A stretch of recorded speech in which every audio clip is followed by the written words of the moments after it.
Hey everyone, welcome back. Is your battery dropping fast with Rocket Money installed even when you're not actively using it? Here's how to slow it down. First, go to your settings, then go to General, then go to Background App Refresh, and check whether Rocket Money is set to refresh constantly in the background, since this is the most common cause of budgeting app draining battery outside of active use. You can leave it on for accurate syncing, but if the battery life is a priority, turning it off here will noticeably help. Next, in the settings, go back and scroll down. Go to display and brightness and lower your screen's brightness, since that affects every app's battery impact when you're actively using it. Close every other app in your background when you're done checking your dashboard rather than leaving multiple apps open.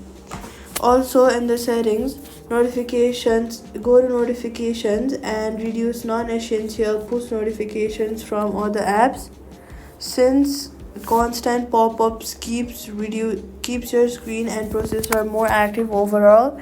Finally, check in the settings, search for battery, and then go to battery health and charging to see if your capacity has degraded. So all you've got to do is manage background app refresh, lower your brightness, close other background apps, and check battery health. Rocket Money drains less, and that's it. Subscribe.